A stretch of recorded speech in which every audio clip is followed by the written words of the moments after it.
इमाम की शहादत के मौके पर इमाम की तालीम करदा एक नमाज हाजत मैं आपके सामने शेयर करना चाहती हूँ, आपकी खिदमत में रखना चाहती हूँ,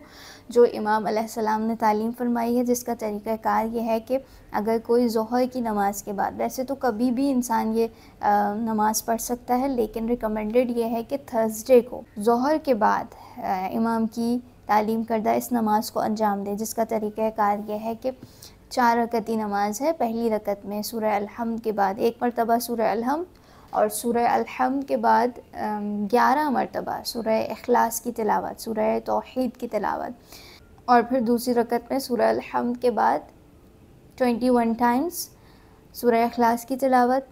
और फिर तीसरी रकत में सूरह अल-हम्द के बाद 31 टाइम्स सूरह इखलास की तिलावत। इसी तरह चौथी रकत में सूरह अल-हम्द के बाद 1 मरतबा, सारी रकतों में अल-हम्द 1 मरतबा है, और चौथी रकत में सूरह अल-हम्द के बाद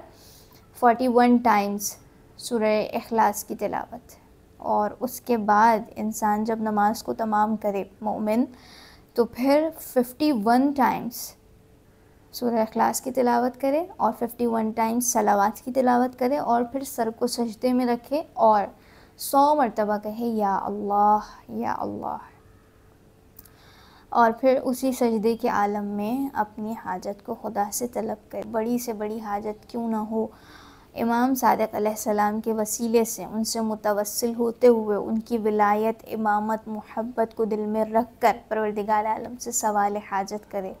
तो खुदावंद आलम उसे रद्द नहीं करेगा। खुदावंद आलम इंशाअल्लाह मुझे, आपको, हम सबको इमाम सादिक़ अलैहिस्सलाम से मुतवस्सिल होने की तौफ़ीक़ अता फ़रमाए, आपकी तालीमात पर चलने की तौफ़ीक़ अता फ़रमाए। वस्सलामु अलैकुम व रहमतुल्लाहि व बरकातुहू।